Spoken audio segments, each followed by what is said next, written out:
One. Greetings and salutations, everybody, and welcome to the CanUK podcast, the podcast done by fans, for fans, of everything nerdy.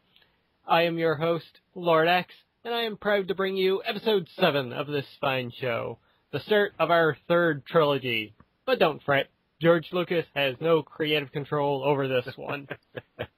Joining me today is a guy who doesn't require an always online connection. He is DRM free. He is Jester Carr. Hi everybody. How you doing this week, Jester? Oh, I'm alright. That joke has actually just made my day. No, I'm brilliant, mate. I'm brilliant. How are you? Oh, I'm doing just great. Fantastic. Great. Now, unfortunately, Big Boss is out getting his motto of bros before hoes patched to bros before foes, so he won't be joining us this week. Indeed. It's unfortunate. Indeed. Very much. Hopefully he will be back with us next week. Alright, so we've got a great show for you guys this week. No real major news stories, but we've got a lot to go over. Indeed we do. And first and foremost, we're going to jump right into our new segment that was introduced last week, and that is Trailer Talk.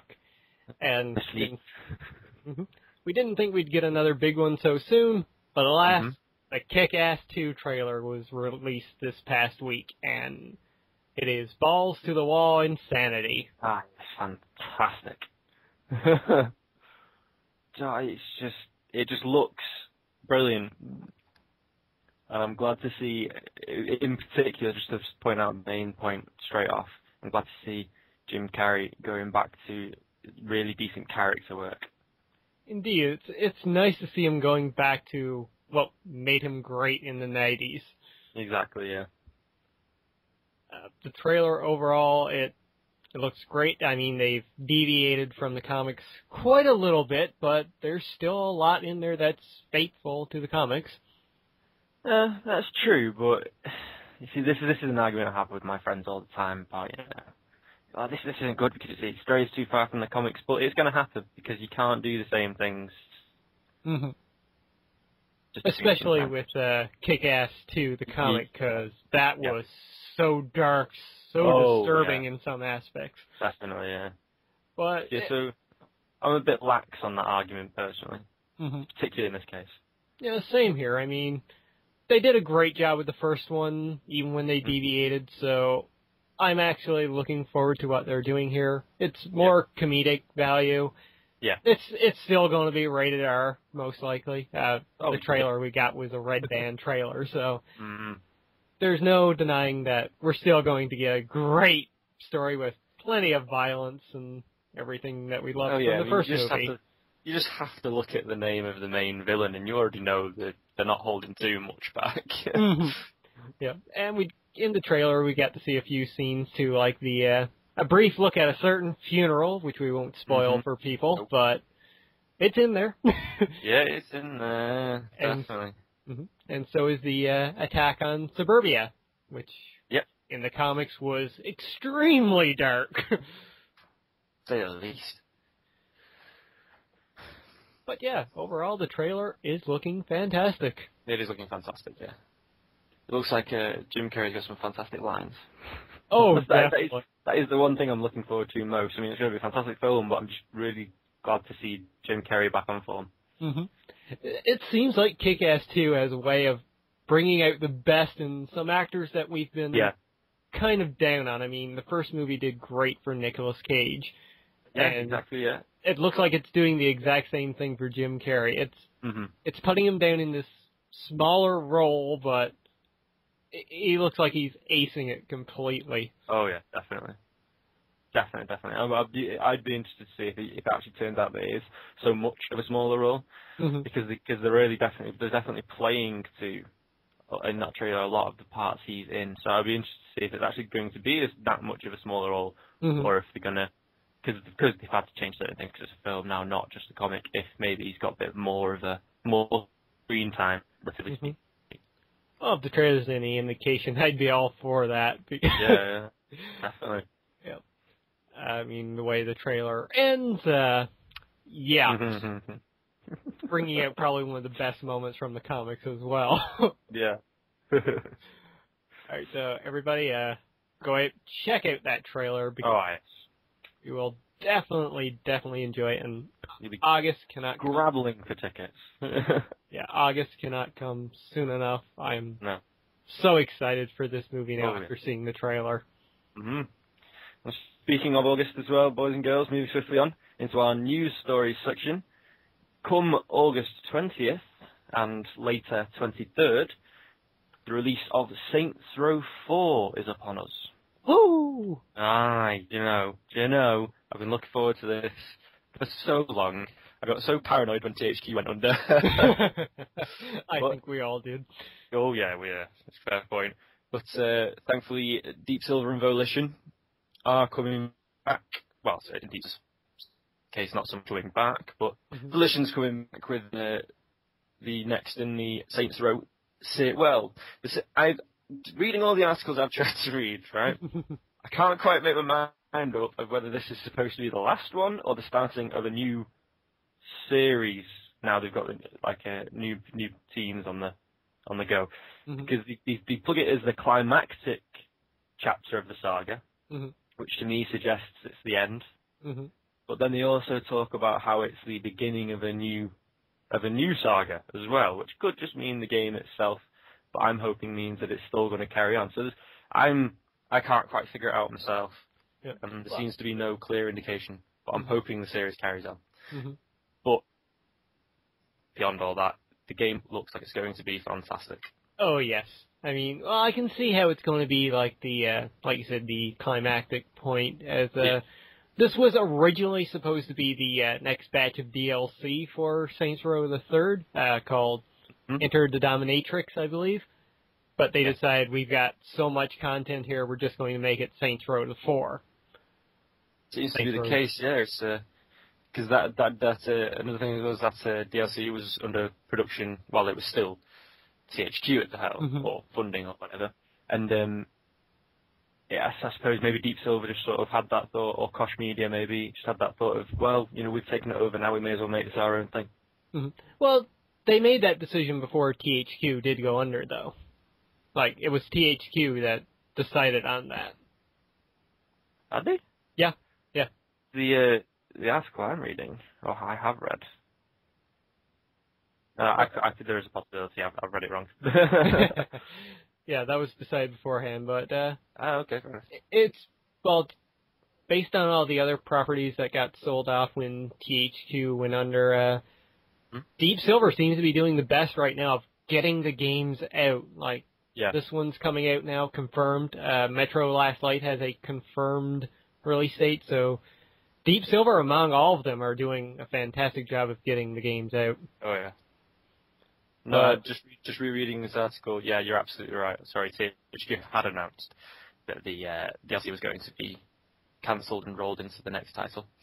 My apologies. My memory fails me. Yeah, the game should be great, and hopefully they add something in like 4-player co-op. That would be insane. That would be very good. But it looks like more. Think about, online play maybe. Yep. People should go out and look at the trailer. It's completely bonkers. Oh yes. I'm very interested to see the how it really works out with the introduction of superpowers. Well, very heavy suggestion of such anyway. Yep. We're getting a kind of infamous-like feel into the game. Which is great. I'm fine with that. Yeah. Same here. All right. Going along with our next story here, we got some more news about the Ouya console coming out this summer. And that the CEO came out and announced that the Ouya won't support online multiplayer gaming at launch. Which is kind of disappointing, I guess, but you know what? I'm absolutely fine with this. Yeah. From what I understand, Ouya being the Android console, correct? Yep, that's right. From what I understand, their hope that the line they're plugging, whether it's just a half-assed defense or what they're actually trying for, is what will be bringing back proper, local multiplayer, like couch play. Yes, which I'm all for. I mean, I miss the days of like sitting together with friends playing games. Yeah. Like, do it now every time I get the chance to, because it's fun. You don't get that experience that often anymore. No. There's an element of online gaming now where it kind of takes that element, that part of it away. Where, it's gaming, fair enough, you're going to game yourself for anything, but you still, some of the best times I had when I was a kid was having friends over and just sitting there, shit tons of pizza and junk food and fizzy drinks and all that kind of stuff just scattered around, and we're just hammering out like GoldenEye or Mario Kart or something, just for hours. We're all there in the same room. It's really kind of this online play with headsets and all that kind of thing. It's great, but it kind of takes a part of that nature away from it, if you know what I mean. Exactly, yes. And I mean, the Ouya is going to be a $100 console. We're not talking about the next box or the PlayStation 4 here.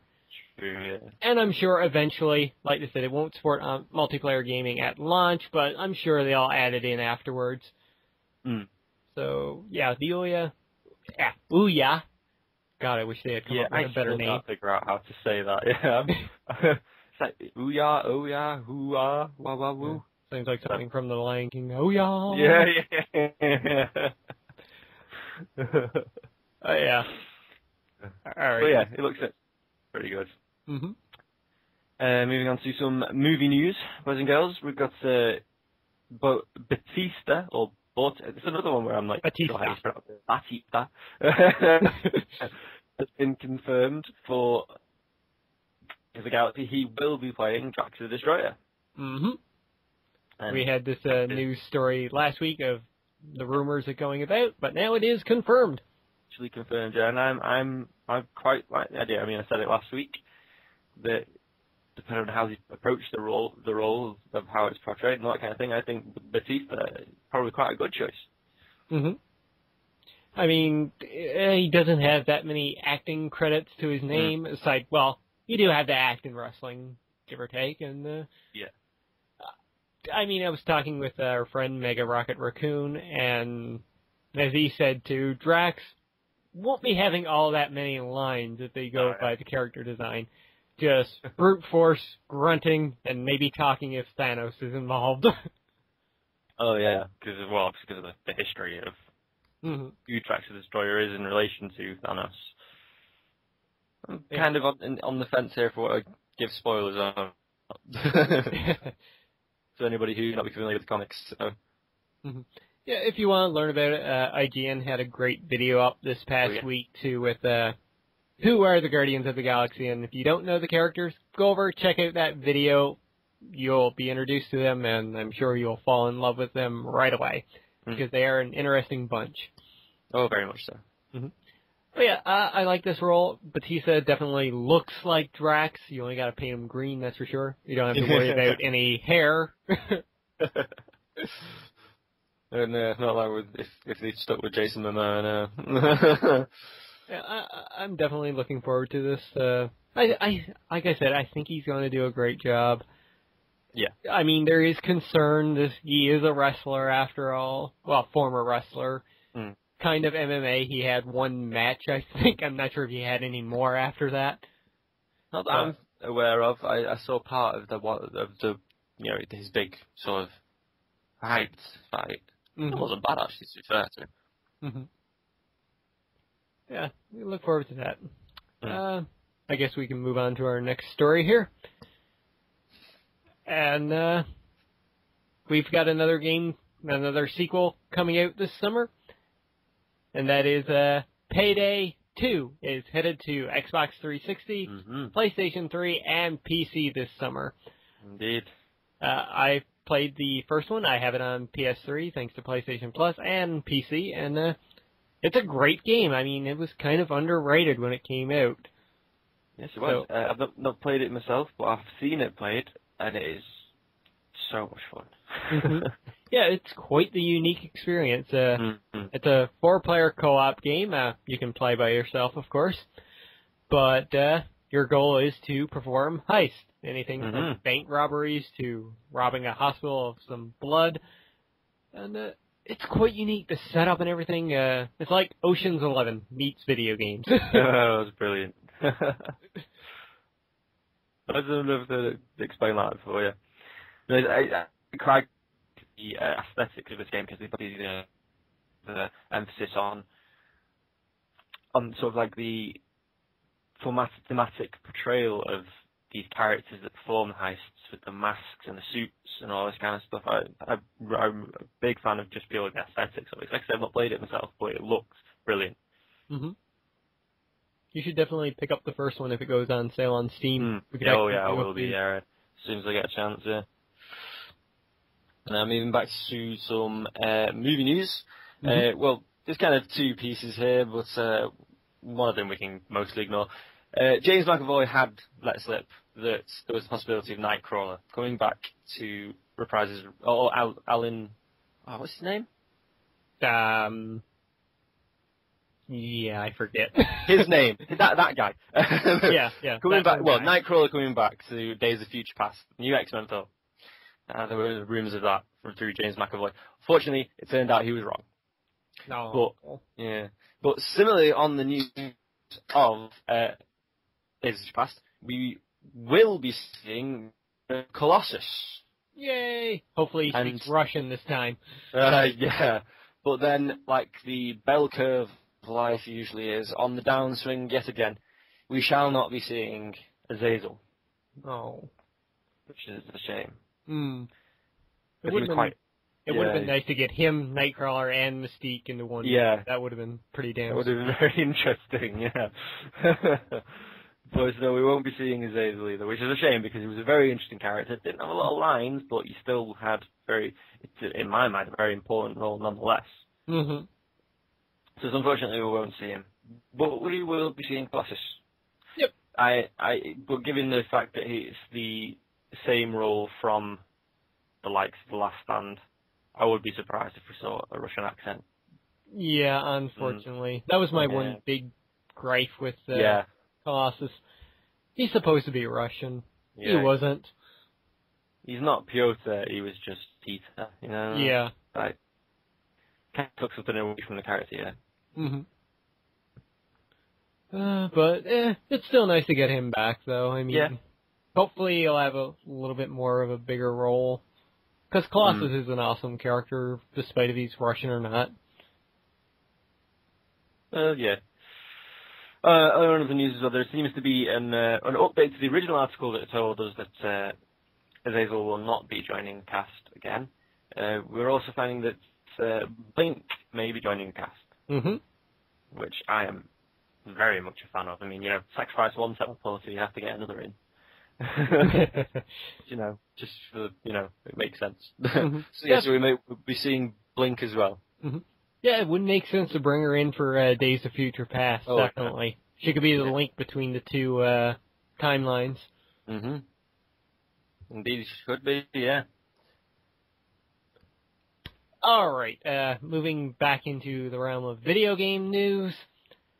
For those of you out there that are depressed and are looking for that one push for suicide, well, Square Enix has you covered.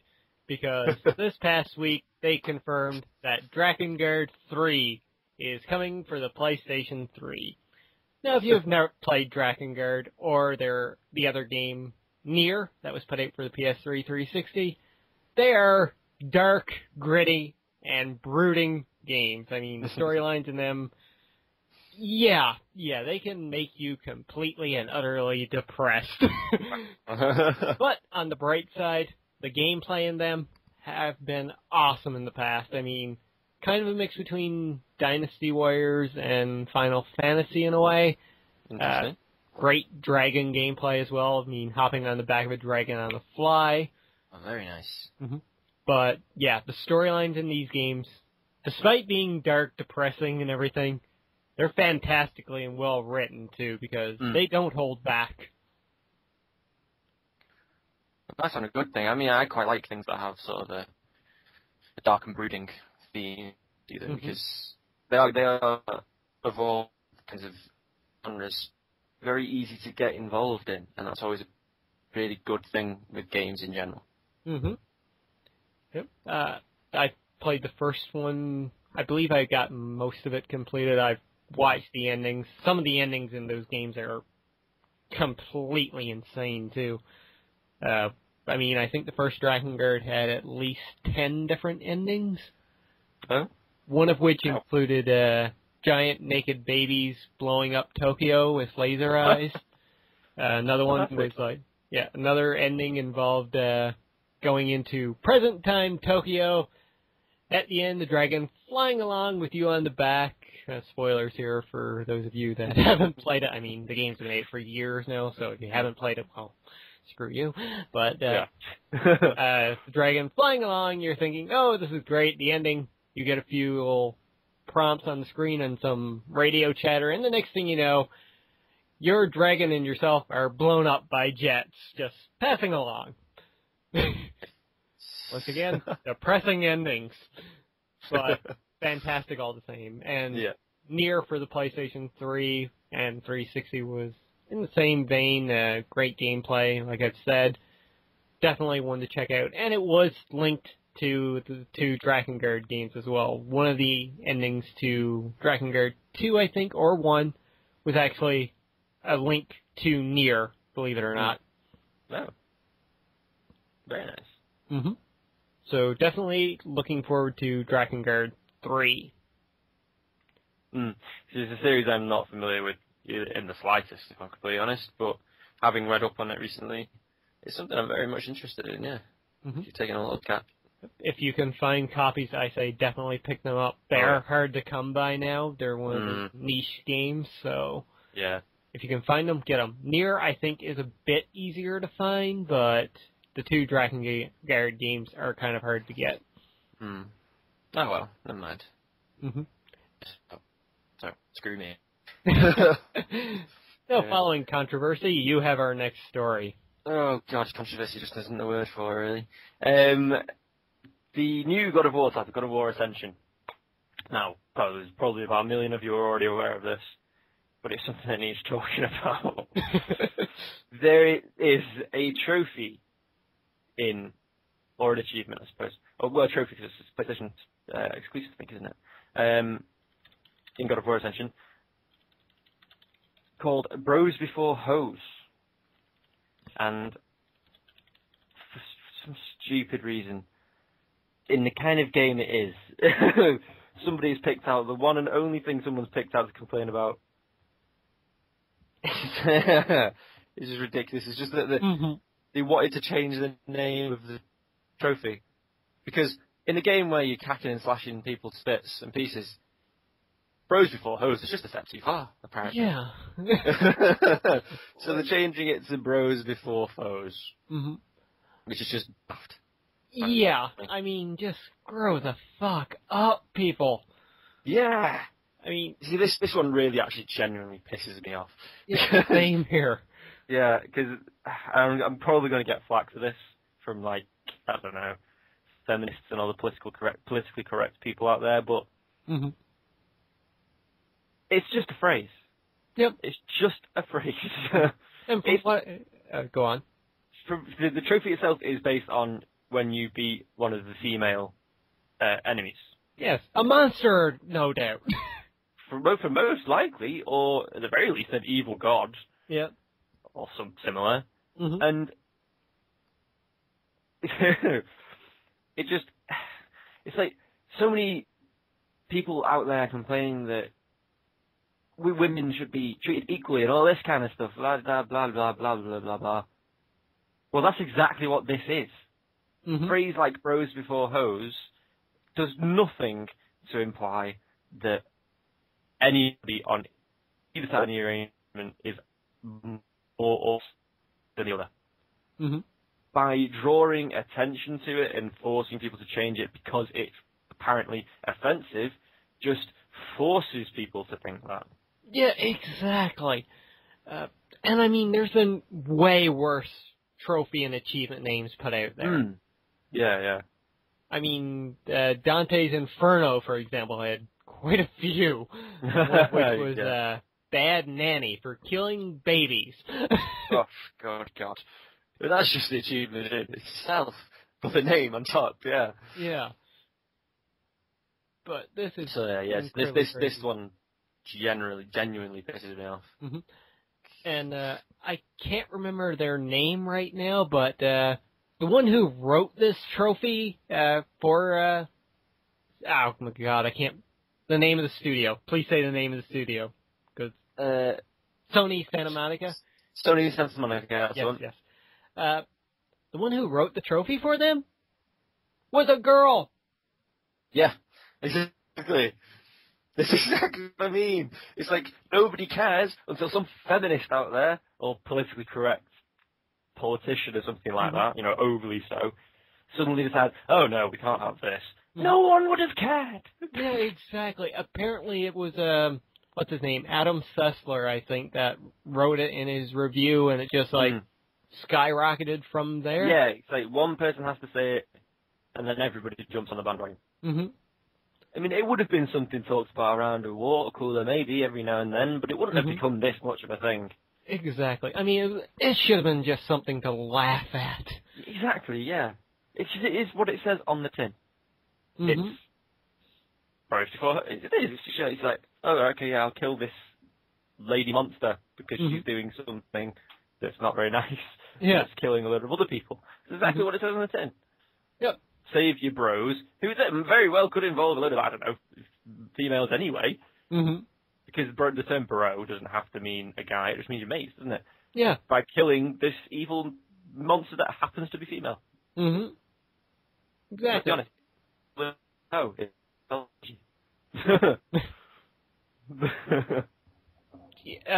it's stuff like this that really pisses me off. I mean, this and, well, side little note, PETA going on with all their bullshit lately. Oh, God, yeah. That's a whole other topic there for discussion, but, yeah, it's a trophy name. Yeah. I mean, part of me really hopes that if they do God of War 4 eventually in the future, that was kind of teased in this game, that they just do every single trophy with a controversial name, just to say, fuck you. Yeah. They should do, yeah. They absolutely should do. Because, I mean, this is borderline...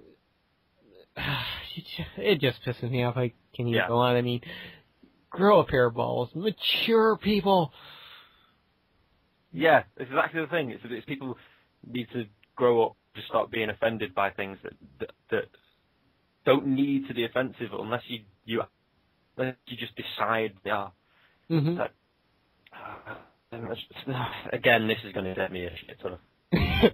But it's like a girl winning in right. Okay, now this is on a personal example now, right? Okay. That is probably going to get me a lot of flack. A woman started working at my shop. I work in retail, where I am as my actual paid job, for the audience's benefit there. And we had a new member of the management team come in. He was a woman. No problem with that. This is just a contextual thing. It's it's information that informs where this is going. Lady manager comes and joins the team, and she's great. You know, she's always up for a laugh, all this kind of stuff. You know, she's one of the first things she says to us is, you know, I don't know why she even felt to say it, because I wouldn't have thought anything otherwise, but she does. She comes to us and says, you know, just because I'm a woman and I'm your boss doesn't mean anything, all this kind of thing. And I'm stood there thinking, it's not the 1950s. I don't care if you're a man, woman, or in between. You could be a fucking horse for all I care. But then there was one occasion, we're all walking into the back end of the shift. You know, us lads, because I'm further down in the chain of command, I'm more of a supervisory level. And so us lads, me and my team of 3 lads that I have doing whatever jobs need doing around the shop, and then I report to her, we're carrying the stuff up. Because that's just what happens, you know, it's just, you know, you could look at it being gentlemanly, but it's not so much gentlemanly because she's a lady, it's just something you do. We're carrying the stuff that needs to be taken upstairs at the end of the night. She's got her hands empty, save the keys for locking up the shop, and she empty-handed, stops at the door to the back, expecting one of us to open the door for her. Now, just straight off, can you the what's the word, the inconsistency in that? Like, oh yeah, you don't treat me any differently. I might be a woman, but I'm just here to work. Everyone's equal in the workplace. Blah blah blah blah blah blah blah. Don't treat me any differently. Or can you get the door for me? And I'm not saying this because I wouldn't have done that in the other situation normally, myself as a gentleman, even if, and there are occasions when a woman will say, you don't need to do that for me just because I'm a woman. But when a woman actually says, don't do this because I want to be equal in the workplace or this, that, the other, and then just completely goes the other direction, which is ridiculous. A little bit, yes. And I know that's a really extreme example, but it's the same thing with this achievement thing, with the trophy thing. It's like, that did not need to be that offensive to anybody because it doesn't mean anything. Exactly. So you can't say, yeah, there should be equality. You know, like, because there's a big controversy now with the equality of female presence in game development. And you can't say that and then suddenly decide, oh, but you need to change this. Yeah, like I said, the one who wrote the trophy was female, and I'm pretty sure I've heard that most of Sony Santa Monica Studios is made of a female workforce. Like, and they're breaking, and people are going after them because of this trophy. Yeah. And as much as I love Sony Santa Monica, them giving in and patching the game, they shouldn't have done that. I mean, they should have stuck their ground, stuck with it, and be like, this is our game. Yeah. The trophy means nothing. You're looking at it out of context. You don't know, like, what's happening in the game to get this trophy in the first place. And they're doing this. I mean, it's just so ridiculous. It's dumb because they're setting a precedent now where this is going to escalate into so many other areas. Like, we're going to end up in having games where this will become a norm. They'll push something out like this, and then it'll suddenly be like Saints Row. Saints Row 4, it'll come out and it'll be a Saints Row game. Somebody's going to complain, and because there's been a previous example for them to use as basis in their argument, Saints Row, a game like Saints Row, it's going to be slaughtered. Oh, God, yes. There's not going to be anything left of it. No. I mean, look at Saints Row the Third. They even added in a horror mode. Yeah. Regular horde mode. They had the horror mode. Brilliant. So, yeah. So it's going to start setting a precedent.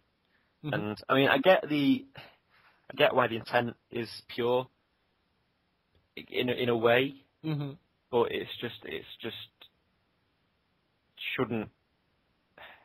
the intent shouldn't be needed. So, you know, it shouldn't have occurred to anybody because it doesn't mean anything. It's just, it pissed me off. Yeah, exactly. I mean, it's not like they made a trophy like Kratos fucked a bunch of women or something like that. Yeah. It's like, oh man, another notch in the bedpost or something like that. Even that's not that offensive. Really, think about it, come on. So yeah, it's yeah, hopefully this will be the last we hear of anything like this. Probably not, but... Probably not. But, what you gonna do? The media is going to be the media, and they will hatch onto anything that will cause a story of criticism. Yeah. I guess in one way, though, it does give a little more promotion to God of War. That's... press. Yeah. Not that God of War was going to get no press. We'll have to ask BB next week when he's back on the show with us, and I'm sure he's been playing the game. I know he picked it up. So we'll hear his thoughts, I guess, next week if he's with us on the game. And how bad this trophy actually is, because neither of us have actually played the game. We've only read stuff onto it. Yeah. All right. Let's move away from something less controversial. And, ladies and gentlemen, if you haven't gotten enough Minecraft on the PC or the 360, if you don't have an internet connection able to download it, which I don't know how you're listening to this show if you don't have an internet connection, but Minecraft on the 360 is getting a retail version. Which actually kind of makes me kind of happy, because now I can actually pick up a box version of the game. I'm a big supporter of the whole idea of actually having something. Like, people look at my DVD collection and just say to me things like, why don't you just get Netflix or something? And and they look at my book collection and they say, why don't you just get a Kindle or something? And I'm like, I just stare at them like they're an alien. Mm-hmm. I like to have things. So, you know. No, so I'm quite happy about this as well. Mm-hmm. And it's going to come in at a price of $20, I believe, which is on par with I guess how many points you got to buy it for the Xbox Live version. It's about the same as how much you pay for signing up on PC as well, yeah. Yeah, the PC version is about $30, though. Was it? Because it was £15 when I had it, which roughly translates to about $20, I thought. I could be wrong. Okay. Yeah, I'm pretty sure I paid $30 for it. I could be wrong there, too. But, yeah, I'm kind of happy about this. I only have a 4 gig Xbox, so this will be nice for me if I want to pick it up. Yeah. Despite not having a live connection, it's not like I can actually play with other people. But, it's going to be great. It's a good game. Exactly. I mean, totally addicting. I definitely need to get another Minecraft video up. Yeah. I keep thinking that to myself as well. I get time to. Mm-hmm. All right. It should also be noted, just before we move too far on, the Xbox version of Minecraft isn't a full version. If you want like full Minecraft, you will have to play PC, and it is a brilliant game. Yep. But they're getting closer with updates for they are getting closer with the version. All right, and you want to move on to our next story? The much anticipated game by everybody in the world, I would hope. They should be excited for it. Yeah. Injustice: Gods Among Us. There is a new trailer. Well, a couple of new trailers actually. Introducing both Raven and Doomsday. Indeed. As playable characters. Both very exciting choices. Mm-hmm. Doomsday, not too surprising, but Raven was a surprise. Raven came out of left field. I mean, there've been chatter about Doomsday, and obviously from the story that's set before the game's beginning, because they released a prequel kind of thing, information about where the story starts. Yep. Doomsday had not actually Doomsday, but Doomsday, was in there kind of. But Raven, came out of left field, completely out of left field. Mm-hmm. But she looks pretty good. Well, I'm kind of in two minds about the Raven that's in the game. Her voice sounds like an auto-tuned 14-year-old boy. That is true, yeah. But they're going, I guess, with the dark vibe that she's mystical in a sense, which she is. Yeah, but that's true, yeah. But this is the thing, right? I'm a DC reader, as I'm a Marvel reader. Even with Marvel, I've not been reading that much recently, unfortunately, because of timing, money, and all this kind of thing. Mm-hmm. But Raven used to be, like, creepy sexy. Mm-hmm. Now she's just creepy. And I'm sort of like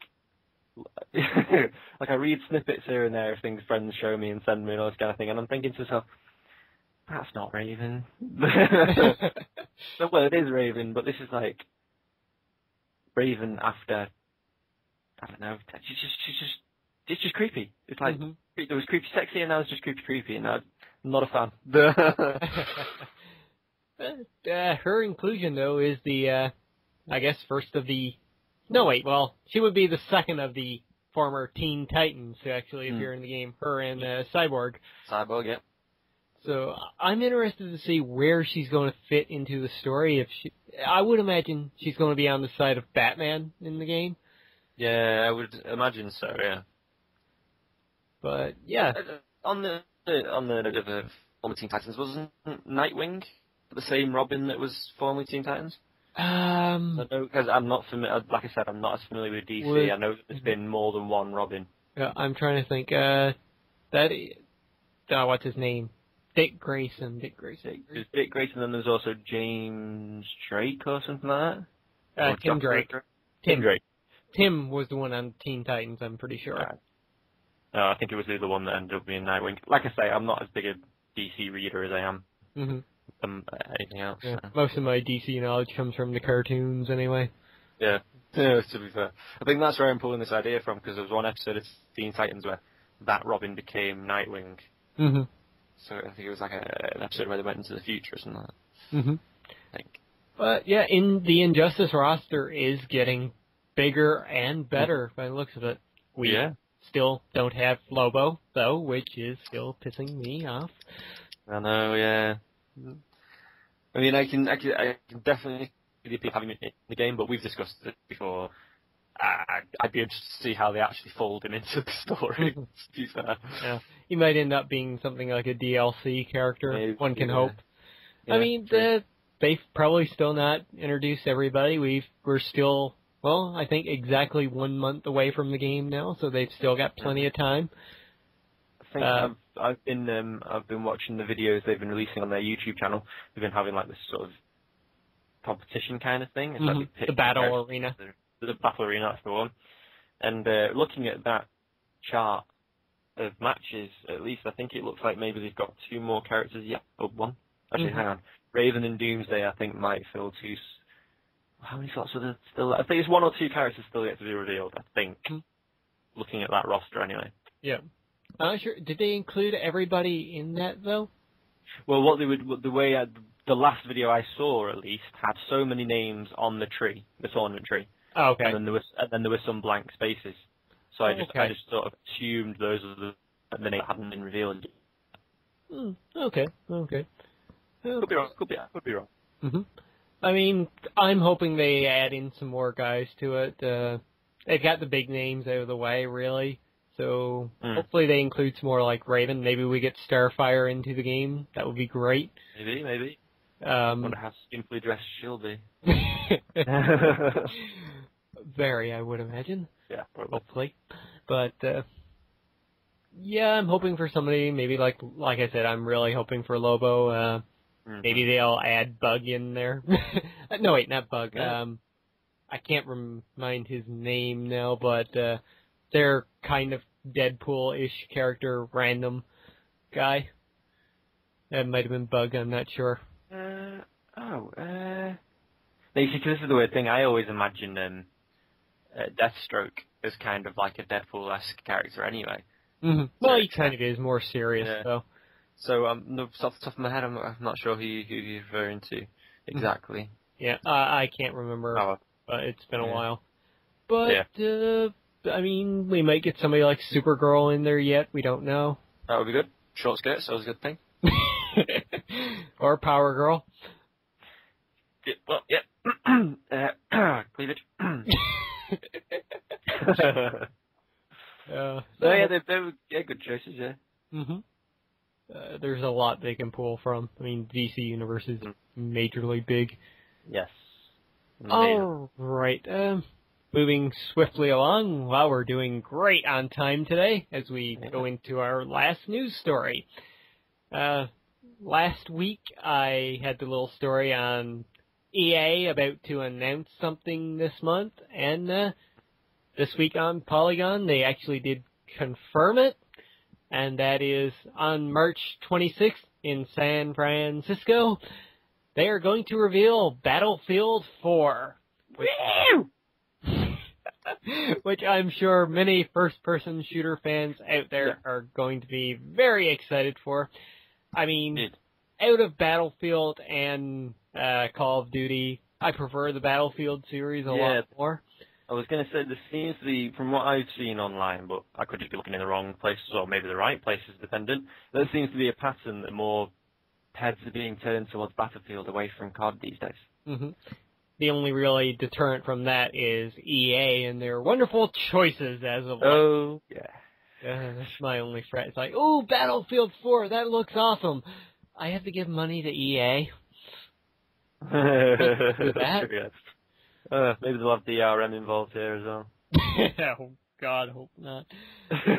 But the question remains, will we be seeing this on the PlayStation 4 and the Xbox? That's what I'm really interested in seeing, because, I mean, I might be inclined to get this for the PlayStation 4 if it comes out, especially if a few friends of mine pick up a PlayStation 4. Mm-hmm. And I could see that very easily happening. Mm-hmm. I'm just hoping they don't have as many like glitches and issues they had with Battlefield 3 when that dropped. Yeah. I think they're still in the process of nerfing things here and there anyway, aren't they? Yeah.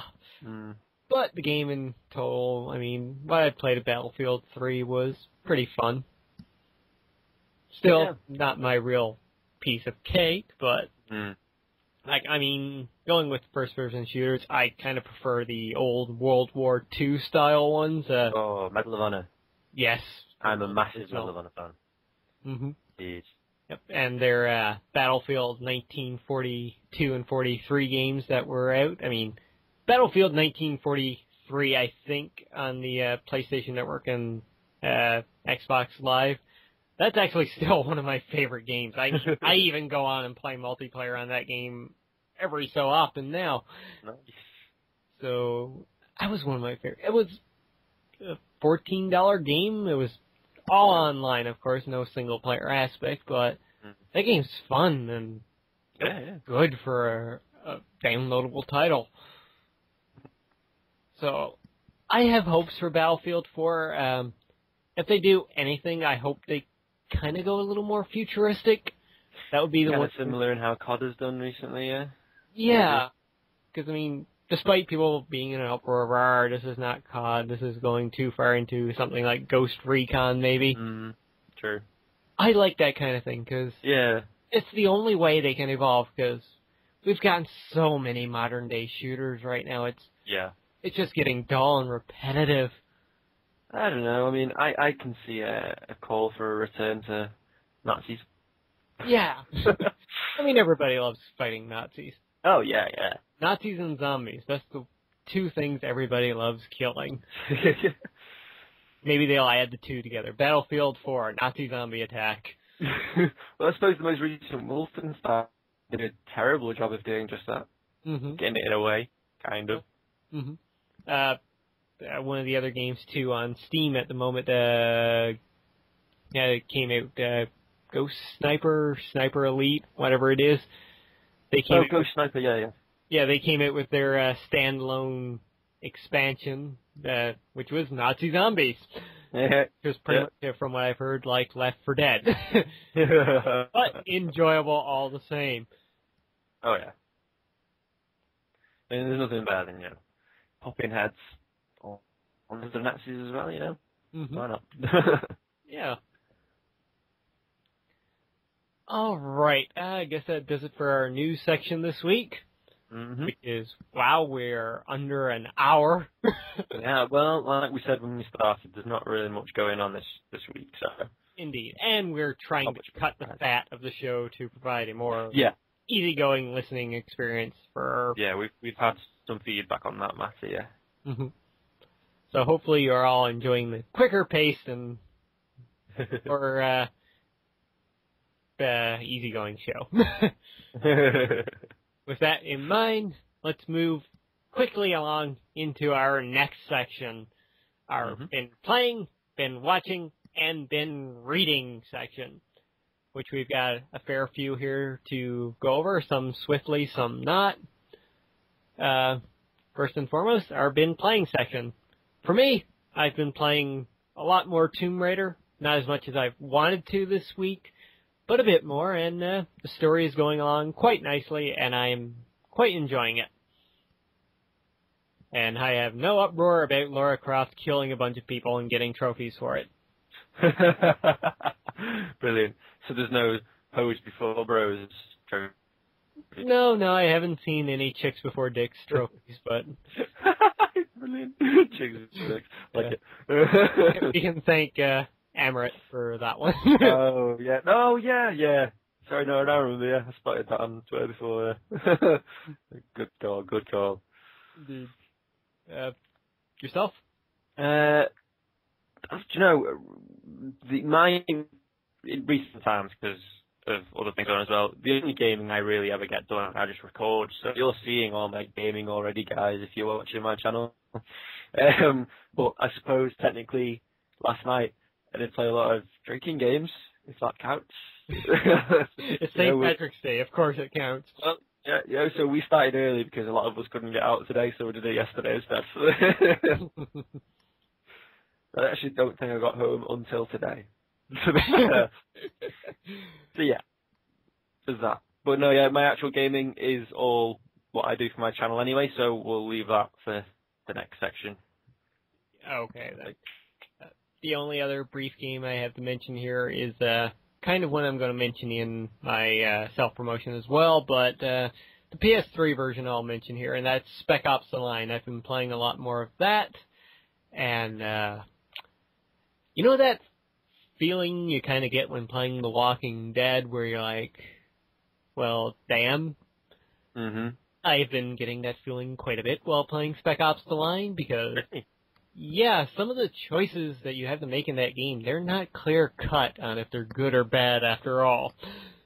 Oh, wow. And one of the things that happened in the game there yesterday when I was playing, or not yesterday, the day before, sorry, I actually had to stop for a moment and put down the controller because that was just, woo. It disturbed me quite a bit. God. I love games that do that. Oh, me too. I mean, it makes you depressed, but God, you gotta love it. But I don't want you to ruin it for me, so I'll watch your video. Yeah, you might see it when I get to the part in my Let's Play, though. Most likely I'll be skipping over the cutscene, as I have been doing. Oh, yeah. It seems to be really coming down and stuff recently, don't they? Mm-hmm. It's a shame. Yeah. But alas, it's a reason to go and buy the game and play it. Yeah, yes, definitely, yeah. Okay, that kind of wraps it up there for me. In that section, I guess we can move along to our been watching. Mm-hmm. And you've got our zombie movie of the week. Zombie movie of the week, boys and girls. This week I watched Land of the Dead again, which is by far one of my favourite zombie films ever. It has, what's his name? Simon Baker, is it? I think his name is? Yeah. I have to go check this. Hang on. Should have read research. No, I did have his name in my head just a moment ago, and now I've completely forgotten it. Simon Baker, yeah, I was right. Okay. Of The Mentalist fame, Land of the Dead. Fantastic film. Brilliant film. Really well done. Follows it's George Romero again, follows his stories, his arc of the whole zombie story. Fantastic film, you need to go check it out. Alrighty then. As for me, the only movie I really watched this week was another documentary. I'm a big wrestling fan, and I've been trying to watch a few of these documentaries now just to appreciate more of the guys a lot more. And the one I watched this week was Big Show, A Giant's World. I might have that title wrong, I'm not sure. But the story focused on Paul White, a.k.a. The Big Show, a.k.a. The Giant.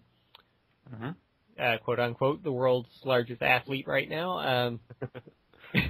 It was really fascinating hearing, like, where he started, how he originally dealt with his knowledge of gigantism. Oh, right.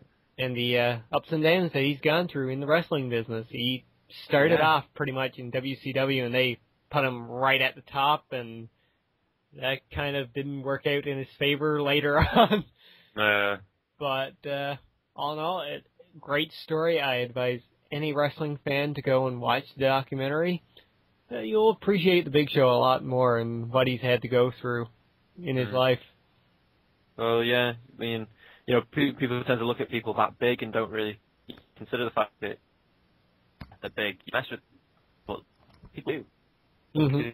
There's still special. I can especially imagine if he was really anywhere near that big when he was in school, he probably got all sorts of ridiculous.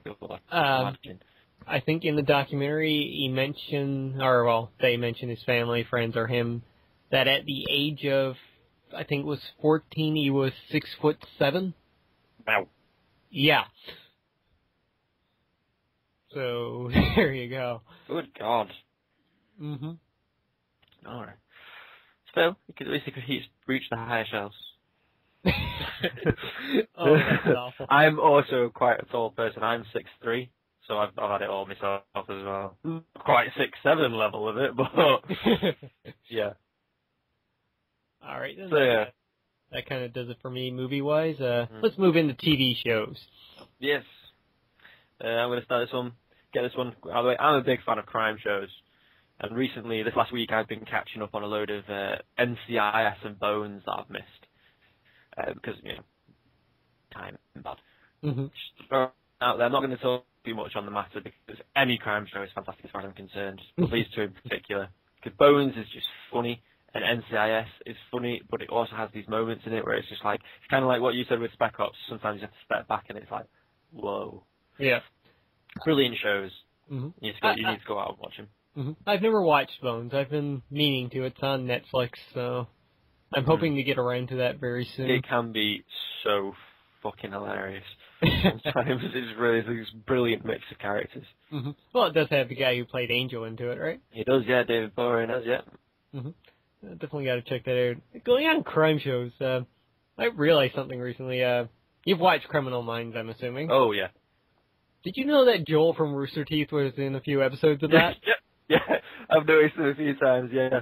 He's been Braun, like extra kind of work, yeah. Yeah, I was listening to their latest podcast and they mentioned, I was like, wait, what? That alone made me want to go and search out those few episodes that have him into it. I didn't know all of the ones they mentioned. Like, I didn't realise he'd been in quite as many. I think he's been in about 5 or 6. Yeah. I've seen him a couple of times. Yeah, I definitely want to go and see that now. Seek him out, yeah. Just to see Caboose in live action. Even if he is maybe just playing a dead guy. Yeah. I think there's a couple of them are just pictures of him as well, I think. But yeah. Alright. Yeah. In the face, it's always a good thing. And speaking of dead, of course, we've got our latest discussion here this week on The Walking Dead. That's... Which we are doing this so often now we should just make this a standalone segment. Well, why not? Walking Dead, yeah, the last episode, the one, spoiler alert, anybody who's not watching it. The latest episode being the one where Rick and the governor sit down for their little chat. The first face-to-face meeting with the two. Indeed. And even though it was a slower episode and not really action-packed, it was a nice episode for building tension. Yeah. And another episode where it came to the end with a very poignant song once again, which I think that they should very well keep up with because it's quite hard hitting when they pair imagery with the right music. Yep, very good. We got some more character moments in this one too. One of the governor's top men. We got to learn a bit more about him, and they humanized him in this episode. Quite a bit actually. And actually having seen what I saw from him, I'm hoping. My hopes for where this is going to go. I know it's not going to happen because we've already seen the teasers of tonight's episode. I'm hoping there's going to be a point in Woodbury where people revolt and some of them go off and join the group in the prison. It's not going to happen. No. But I would like for it to happen, and I hope that he's one of them because he seems like a good character. He seems like a very interesting character if we get a chance to really get him. Yep, it just brings home the fact that in the post-apocalyptic world that they're dealing with, these aren't army guys. These aren't like brute force guys. They're real people just stuck in a horrible, horrible situation and doing what they have to do. Yeah, and even though they're bad guys, not all of them are bad people. Exactly. Just doing what they have to do, like you say. I mean, obviously the governor's a fucking piece of work, but... Yeah. And we've slowly learned about him, too. I mean, his little talks with Rick and how he steered the conversation, trying to do everything he could to make Rick do what he wanted. Yeah. I mean, you just know he's a narcissist bastard.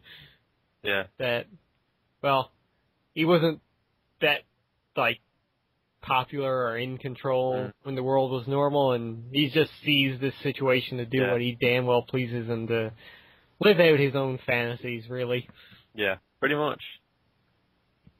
He was 39, obviously, a lot of people, but it's what was behind it all. But you really have to be worried about the character like that. And we got the ending of the show was pretty good, too, between Rick and Herschel. That was a nice little moment between the two of them. Oh, yeah. It looks like Rick is finally back to his senses now. Yeah, for the most part, at least anyway, yeah. Mm-hmm. And I kind of like the fact that he's kind of growing attached to Michonne in a way. Yeah, because like the episode before this one, the last week, the week before last episode, where, you know, she really comes into her own, and, you know, ingrains herself as part of the group, at least through Rick and Carl. Yeah, I think Carl's actually a big part of Rick attaching to her. It's like, Carl likes her, so... I must like her as well, yeah. Yeah. It's like, I haven't had the best judgment as of late. And yeah. And I mean, she had that little quip with him as well. It's like, you see dead people, or you see people that aren't there. That's fine. I'm cool with that. I saw my dead boyfriend for a while, too. Yeah. It's good. I mean, and having the knowledge of the comic books behind me as well, in the way I'm watching it, it's good to see that they're still keeping some things in tangent, introducing some things into tangent, because going back to that little moment with Herschel and Rick at the end, there was a moment in the book series where it's the same thing happened where Rick says, "This is not a democracy, I'm in charge," kind of thing, and that was like the first moment of where things start to get really bad, kind of thing, everything went down, and then there comes a point later on in the story where he realizes he can't do that. He has to start involving the other people in choice making, and well, in the comic books, Dale was still alive at this point, and it was him, not Herschel, that this conversation went with. So I'm kind of foreseeing that maybe they're going to do this, where it's going to be like Rick's asking Herschel this now, and then maybe in future episodes that's going to become more of a regular thing where he can start keep things from the group, even if it's for their own benefit, and makes all the decisions himself. But he actually starts like a little tiny little council kind of thing going on within the group, maybe. Yeah, I'd be interested to see if they introduce that. Yeah, it would be really, really nice. I mean, we've only got about 2 episodes left in this season now, 2 or 3, not many. So it's really going to be interesting to see how things turn out, especially with Andrea. That's the one I'm really interested in. Now, I'm sure you saw the little teaser for the next episode with her talking with Milton. Yeah. Yeah, it looks like she finally has some sense back into her. Good God, yeah, Jesus. Better sense than more penis. But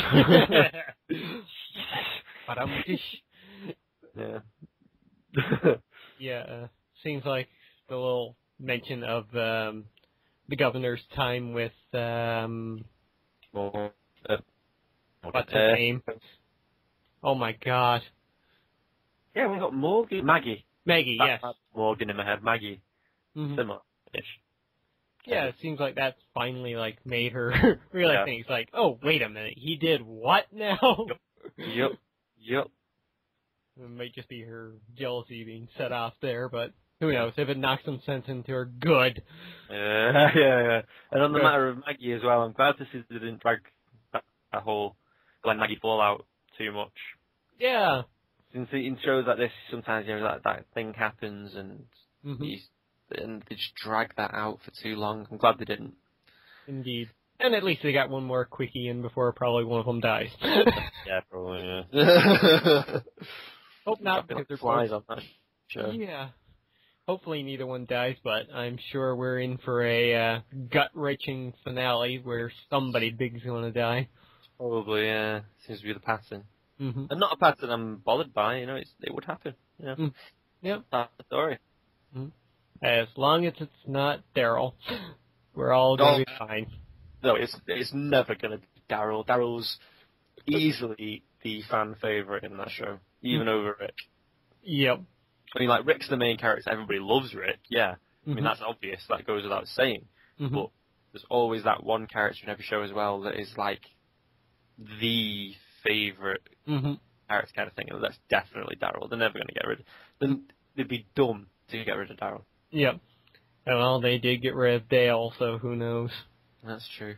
Oh, I miss Dale. Alright, before we get far too depressed, I think it's time to move on to our bin reading section. Yep. Where we've got a few here. I'll briefly mention one of mine. I don't do a whole lot of reading, but I do read quite a bit while I'm at work, on my breaks. And the book I've been going over the past couple of weeks has been The Covenant of Genesis by Andy McDermott. It's the fourth book in a series about a archaeologist named Nina Wilde. And her, started off as boyfriend, now fiance, Eddie Chase. A great character there in himself. You'd enjoy him. He's British. Hey. Former SAS. Nice one. He's like a modern-day Indiana Jones, pretty much. That's brilliant. Yeah. So it's a great, fun read. Great big set moments. It is a Indiana Jones type series. That's good. Traveling all over the world, finding hidden civilizations and whatnot. I mean, the first three books were discovering Atlantis. The second one dealt with Hercules' tomb. And the third one involved Excalibur. Oh, very nice. So it's been a fantastic series, and this one is revolving around as you can tell by the title, Genesis. So it's Bible-related. Very nice. Won't spoil any of the story because I think it's a book everybody should read. Having a blast with it. I have to look this one up. Mm-hmm. So that's my book this week. You, Jester? I am, unfortunately, I've got nothing new for you. I'm still just reading Hunger because, much like X, I don't really find much time except at work and often not even then to do any reading. So, unfortunately, that's all I've got for you. Okay. The only other book I have to mention this week is another comic book. I got around to reading Age of Ultron #2, and things are still bleak and depressing. In this issue, we finally got to see a couple more guys over on the West Coast. We got to see how Black Widow and Moon Knight are getting by at the moment. Which, interesting pairing. Yeah. Black Widow is definitely not in the best of shape. She's kind of one eye down at the moment. Nice. Well, not nice. No. I know what that's like. Well, it's still working, just her face is really scarred on that side. They're hidden right now in one of Fury's secret bunkers that was actually shown in Secret War, actually. Oh. Yeah. But the most interesting thing I want to mention about this book is something that happened on Twitter. Brian Bendis was actually answering questions, and somebody asked him, where is this book set? Is it set in the 616 continuity? Oh, yeah. Or is it alternate future or whatnot? He actually confirmed that this is actual 616. Ooh. It's not a future iteration. It's not an alternate timeline. It's not a dream sequence. Nothing like that. Something is actually happening. Yeah. And apparently, he said, instead of a book where they build up to something happening, for this... diving into the deep end. Yeah, they dove right into the deep end. Now, last week I mentioned that little thing about Captain America being sat down in the corner. I was wondering about this, yeah. Yeah. The heroes have a little chat and they're talking, and Spider-Man mentions, how he woke up and saw the world happening, how he blacked out, and how he was captured and drugged and whatnot. And he goes on to mention, how Hammerhead and the Owl were inspiring to kind of, bargain him off to Ultron for, safety or whatnot. Yeah. And this raises a question. The heroes, they're like, why would Ultron need Hammerhead and Owl to do this? Why is he getting other bad guys to, give him Avengers and whatnot? Ah. And I mean, it's Ultron. He's pretty much demolished the world at this point, according to the heroes. And they're like, he doesn't really need to do this. He could just go in there and get Spider-Man if he wanted to, right? So, yeah. So at the end of this, Spider-Man's well, you don't have a plan or anything. Then a speech bubble on the screen appears you're right, that's not a plan. Or no, something more of the lines of, you're right, we didn't have a plan or something like that, and the last picture is Captain America again. And this time he's standing up, and he's holding himself up with what's remaining of his shield, which isn't much, mind you. Cane at this point. But he's like, you're right, we didn't have a plan. Until now. Nice. So Captain America has something in mind, and yeah, I'm looking forward to what's going to happen in the next issue, definitely. Very nice. I'm really going to have to pick this series up, yeah. So yeah, I won't spoil anything more than what I have. Oh yeah, please don't. No. No, to be fair, I'm not bothered by spoilers, but I'll definitely enjoy it when I come down to read it myself. Yeah. Again, nothing much has happened. It's been kind of a dry read so far. No major shocking moments. Just a bit of storyline building, a little bit of tension, which is nice. I'm fine with that. Mm. Well, I suppose jumping at the deep end, they had to do a bit of explaining, I suppose. Mm-hmm. All right, so that's it for our been playing, been watching, and been reading section. Mm-hmm. And brings us swiftly onto our section of shameless self-promotion. I can never say that right the first time. Shameless self-promotion. You need to do it in epic voice, maybe. Shameless self-promotion. There you go. Shakespearean, that really, wouldn't it? And I'm going to start because this comes back to what I said before when we were talking about playing. Like I say, whenever I actually have time to sit down and play a game these days, I will record it because often it's the only chance I get to play a game. Mm-hmm. So, shameless self-promotion. I'm still doing my Prince of Persia series and yeah, I came to the end of Sands of Time, as I think I mentioned last time. No, because that was this week. Sorry, came to the end of Sands of Time, and I was going to move on to Warrior Within until I discovered that it wouldn't work on my system. So I've had to. I've got some things in the works, but in the meantime, it's Forgotten Sands instead, because as far as it goes, that is the next in the story. Yes, it was released much later, but it was the best backup plan I had, and a pretty handy backup plan. Instead of doing them in release order, I'm doing them in-game continuity order, so that's alright.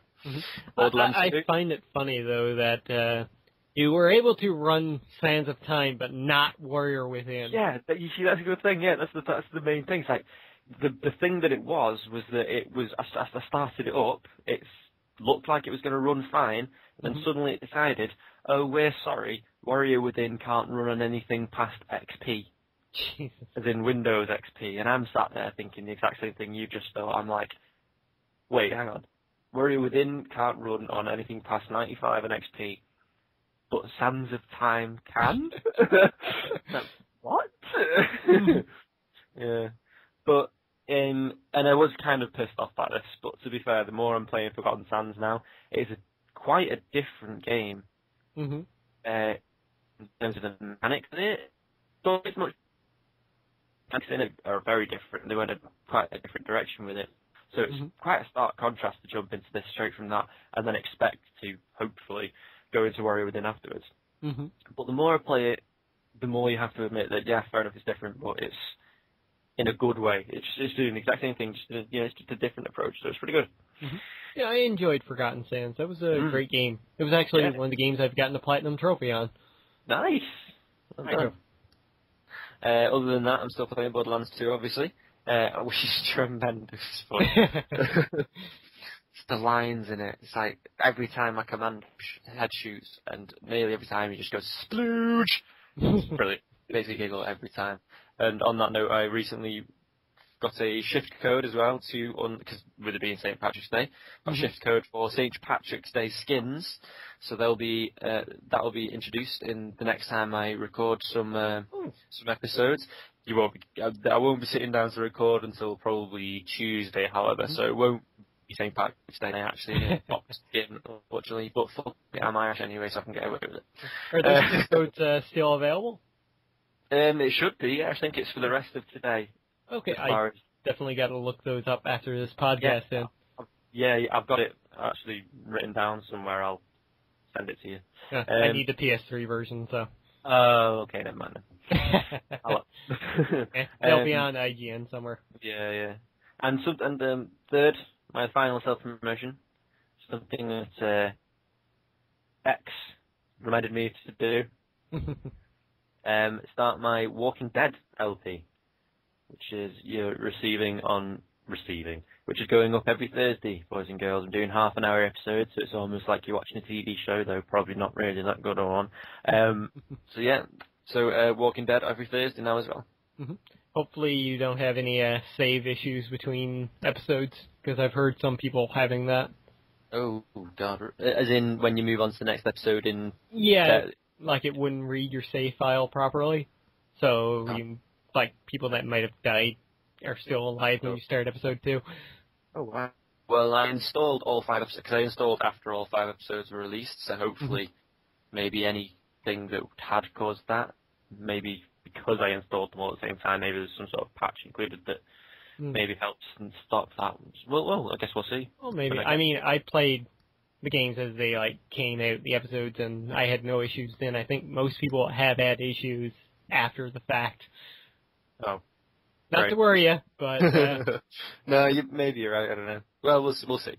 Because I know, I think Toby had some issues with that as well.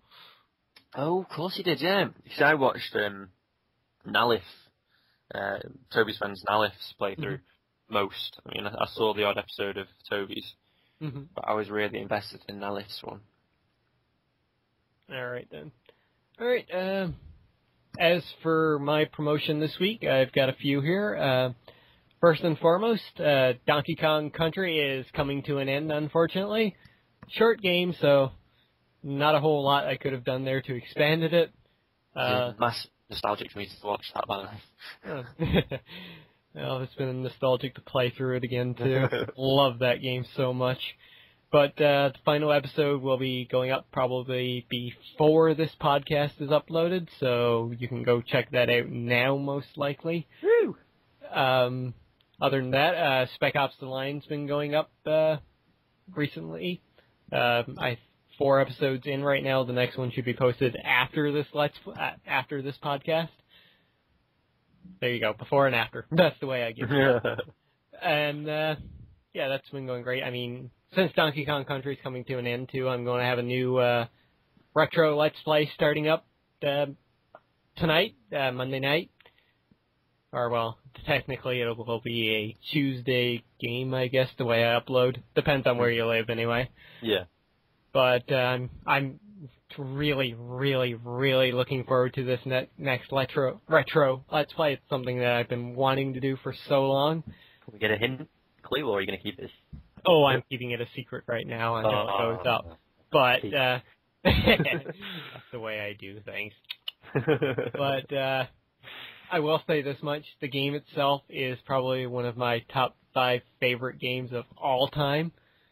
So, yeah, it's going to be a blast for me to play through it, and I hope everybody enjoys it. Yeah, I'm sure we will. Other than that, I just want to make brief mention on the new headset that I had come. Drama here, boys and girls, drama. Yes, I have found that using a USB headset is not giving me the quality that I really want. Unfortunately, I don't know if it's this one in particular, but it's hard to adjust any settings sound-wise in order to get my voice to the level that I want compared to the game sound itself. So unfortunately, a few Spec Ops Let's Plays that I recorded with it are not the best quality, and the same goes with a couple of Mark of the Ninja Let's Plays that I've recorded recently are not that great. But hopefully I still have this kind of broken headset that I'm using right now, and it's still working fine for me. It's still giving me the quality that I want. So hopefully I can do that. But yeah, it seems like I kind of wasted $30 on a headset. Not wasted. I'm sure you'll find a use for it somewhere. Yeah, I mean, it can be used with my PS3, so that's a plus. Yeah. And with my 360 as well, I believe, and I can use it for PC gaming too, where I don't have to worry too much about recording quality. Yeah. But yeah, there's that. And that does it for my shameless self-promotion this week. Oh, and I might have a new voting video going up sometime in the near future. Always fun. Mm-hmm. Actually, that was half serious, but actually, to be fair, in all seriousness, I do love it when YouTubers and all that kind of thing do that kind of thing, let the community get involved. Exactly. I like people, I like to know what people want, so. Yeah. There's that. I mean, I can do my retro Let's Plays and do the games that I love there. Yeah. Alright, so that does it for shameless self-promotion. As per usual, guys, you can give us questions and comments for future podcasts. Mm-hmm. And once again, I want to mention that if you do give us questions or comments, you can be entered into a chance to win a couple of free games. I've got a bunch of codes for Steam games. I mean, I mentioned 2 last week, but I also have 3 more that I have now. Once I went back and checked the Humble Indie Bundle that I had bought, there were 3 more games that were given to me from that. Nice! One of which I am doing in my latest Let's Talk video for people giving me XCOM names, so that one won't be available here, but yeah, I've got 2 more mystery games for that. I did look into Dungeon Defenders, and the game plus the DLC is about a $40 value. Wow. Yeah, so if you want a chance at winning Dungeon Defenders, give us a question or comment. And guys, the questions, they can be anything. You can ask us what our favorite games are, what our thoughts on, like, some news stories are that we didn't mention here. Yeah. Anything really. Comments, as far as that goes, you can comment on some of the discussions that we had here. Comment on the show, give us some tips for how to improve the show, maybe. Anything. We want your feedback, is what I'm trying to say here. Definitely. It's a big thing there. We need your feedback, yeah. Mm-hmm. So there's that, and amazingly, we're going to wrap up the show now. I mean, we did it! We're under an hour and a half. Yeah! For the first time ever, I think. And as a reward, do you reckon I should go Shakespearean again for the outro? You sure can. Oh, I'll try at least anyway. Actually, you know what? No, I'm not, 'cause I can't keep my face straight enough to do it. Cannot keep my face straight enough to do it. Thanks for watching, boys and girls. And I've been Jester 13, and he's been Lord X, and we'll see you next time. Goodbye, everybody. Oh, wait, and you can follow us on Twitter. Oh, God, of course, yeah. Follow us on Twitter. We've got at the underscore Lord X and at Jester13. And since he's not here, Big Boss is at the underscore Highwind32. Oh, yes. Go and bug him again for not being here, because he's typing an Edmonton Oilers game, the motherfucker. Brilliant. Yeah. All right. Yeah. Thanks for listening, guys. Hey. See you next time. Indeed. Goodbye, everybody.